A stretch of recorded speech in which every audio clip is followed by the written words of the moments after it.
Okay, so now we are going to move into the PT exercises, but we're also going to do some stuff to open up your hips too, and also to stretch out and stabilize your QL, also to get it a little bit stronger.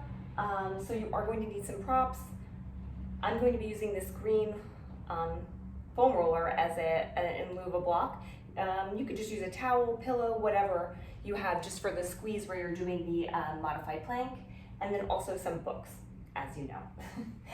So we're just going to begin standing up and just kind of get some mobility going in your hips first, just to kind of get your body used to the hip dropping. So start with your feet just wider than shoulder width. Toes are pointing forward, and then take your toes, turn them inward just a little bit. Not too much, but just a little bit. Now from here, you're just going to take your right toes and extend them all the way out. So your right toes are facing towards a wall or window, left toes are pointing forward. As I do this, you see what happens immediately, and it's going to happen to you. I'm in this position now where my hips are tilted. So I'm just going to follow that momentum, and I'm just leaning down and coming back up to stand. So exaggerating the up portion. So you're coming down, back up to stand. Engaging the low belly, lifting up as much as you can, not doing anything with the legs. Knees are not bending, they're perfectly straight. Torso is not flexing, nothing's happening with your neck. You're just lifting up here, and then you're hinging. You're following that movement. Your body wants to do it naturally. In this position, you're just going a little bit deeper. You should feel deep stretch, inner thighs, hamstrings, and switch. Take the right toes, point them forward, turn the left toes out. So they are directly out, pointing towards presumably a wall right next to you. And you, again, my hips is naturally going in this direction, and I'm just following it. But I'm exaggerating the come up. So I'm down here, and only go as far as you can. You know, you don't have to force this into something. Just even that is good. That's fine, just so long as you're getting that hip dip. And let's just take 2 more of these. Focus on the reverse portion. So you're coming back up to stand each time, making sure the hips are nice and even, and then you're just dipping, coming back up. That's good. Now we're sitting down on the ground again, your least favorite, with heels up, opening up here, and you're just taking 90-90s. So just rotating, opening and closing, and again, just focusing on taking your time here. So you want to build into this and increase the tempo as you go, but you can definitely start out slow here, making sure that the knee that is internally rotating is really getting an opportunity to touch the ground. So opening up as much as you can, leaning back. It does not matter what's happening here, make this comfortable. The only thing that matters is what your hips and knees are doing. Toes are off the ground, and you're just rotating. As this starts to become more comfortable, you can increase the tempo. I'm going to take 2 more here, and then I'm going to stop on the left-hand side so that I'm in the 90-90 stretch. And we're just going to stay here for a couple of seconds in this stretch. So I'm going to rotate myself to face forward.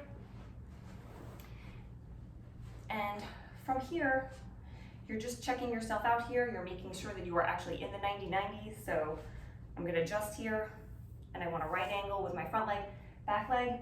Same thing, the right angle is important, but really what's important is how your knee and your ankle are feeling. So do whatever you have to do to make this back leg comfortable, and get into a position where you can sit up without having to hold the ground. If you have to hold the ground a little bit because you find yourself dipping, that's totally fine too, but just a light kind of gentle reminder. So just stay here for a couple more seconds. Everybody feels this in a different place. I feel this here in the front of my hip and the back of my hip. Not the most comfortable, but totally doable once you find that right stretch, once you find the right angle rather. Just another second here. And then we're going to rotate over to the other side. So use that transition where you're just sitting back and then opening up the hip and then rotate over to the other side. So now my right foot is going to be in front, 90 degrees.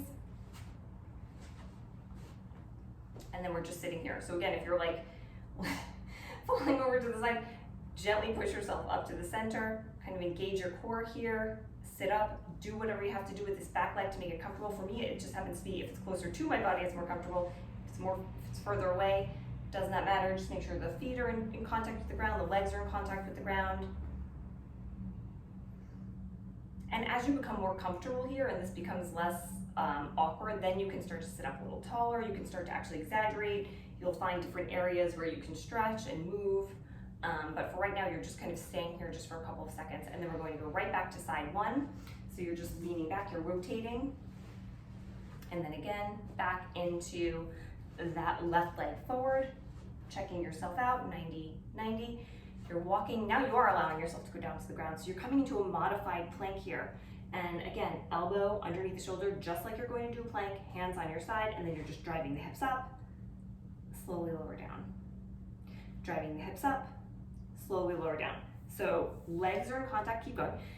Legs are in contact, feet are in contact with the ground the whole entire time. I'm not dropping into my shoulders, I'm pressing the ground away, keeping this nice and sturdy in the upper body.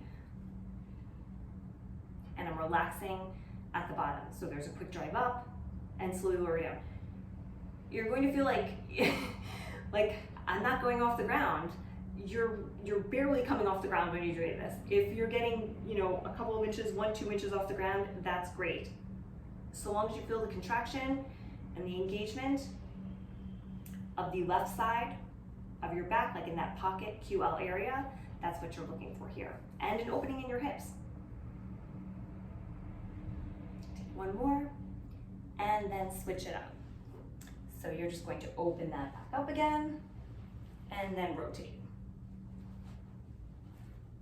So now let yourself go all the way down, not too far away, making sure that the shoulder is underneath, the elbow is underneath the shoulder, and then you're just driving the hips up and slowly lower down.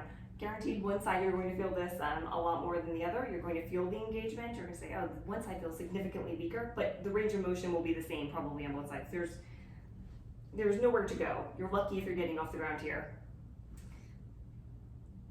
So if it feels like that, you're doing this correctly.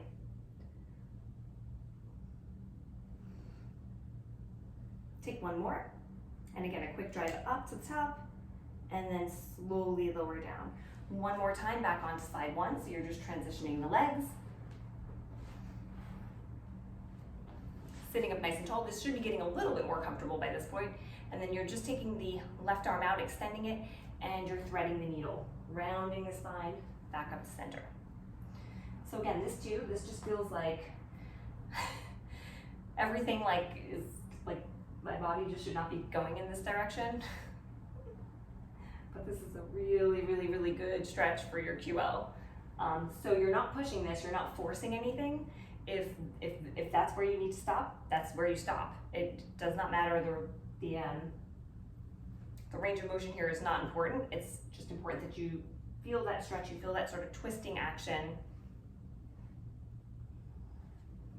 and switch.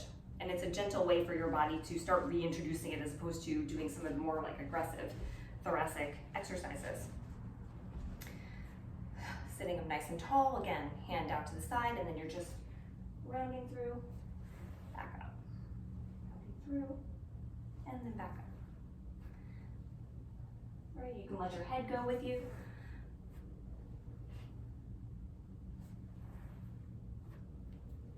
5, 6.